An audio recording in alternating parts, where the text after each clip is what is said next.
Revolutionary greetings, comrades. I am Ngqabutho Nicholas Mapena.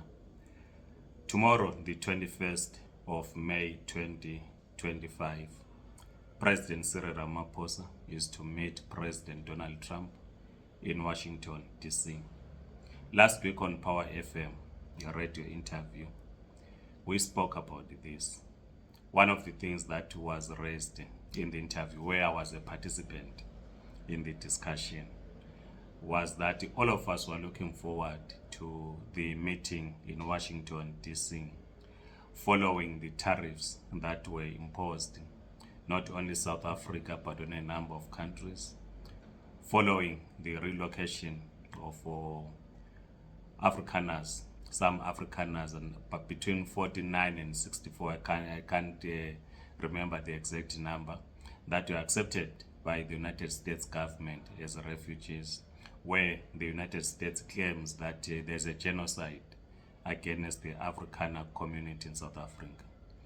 In the Power FM interview, we did also highlight that we've seen progressive South Africans, especially from the white community, who are distancing themselves from what the American government says in terms of what is where they are saying that there is a genocide happening in South Africa.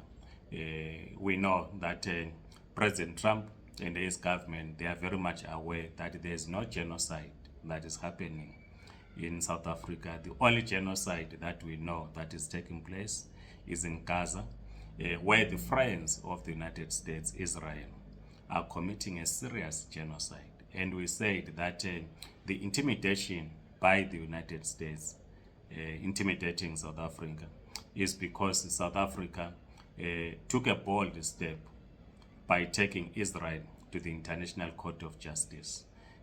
This angered Israel and her friends, particularly the United States. This is why the United States is now intimidating South Africa.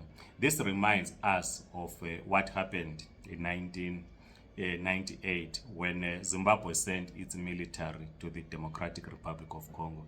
Many people believe that the sanctions that were then imposed by the American government to the political leadership in Zimbabwe was as a result of land which was taken away from the former colonizers or white commercial farmers. But the main issue, as we have said, even in our literature, as the Zimbabwe Communist Party, is that the genesis of the sanctions are in the Democratic Republic of Congo, when in 1998, Rwanda and Uganda were used as proxies by the United States to attack President, then the late President Desiree Kabila, because he had said that he was reviewing the mining contracts.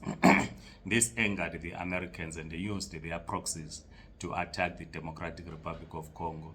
Then the late President Robert Mugabe sent the military to defend President Laurent Kabila.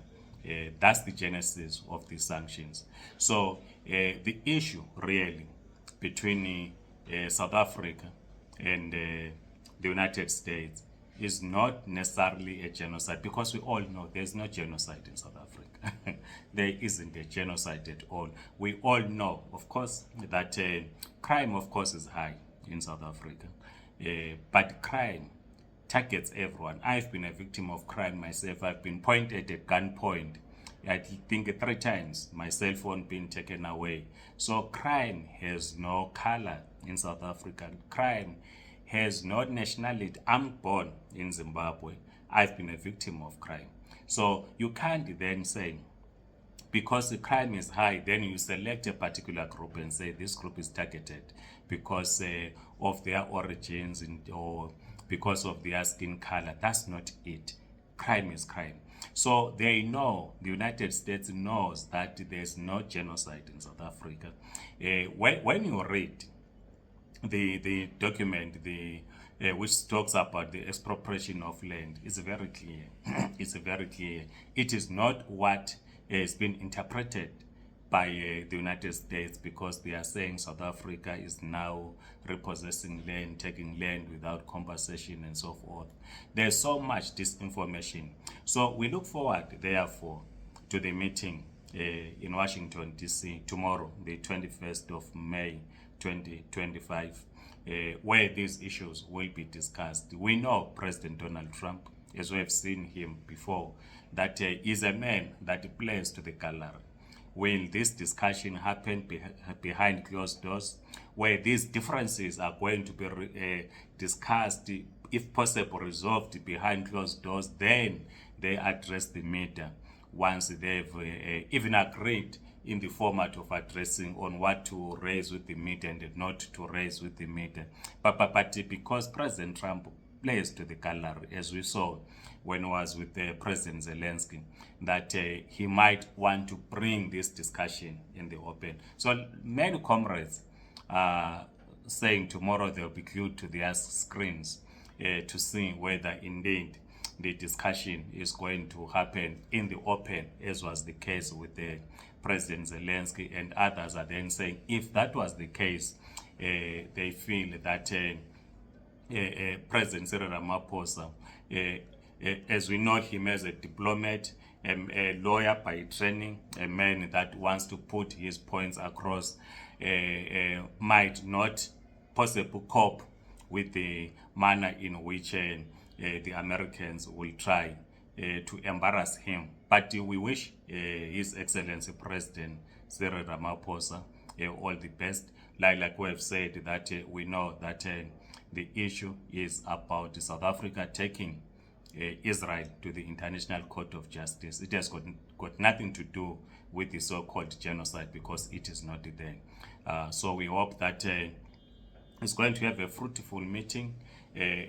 One thing that we raised again during the week last week in the discussion of Power FM was that the serious problem that we have in Africa is that there's no unity.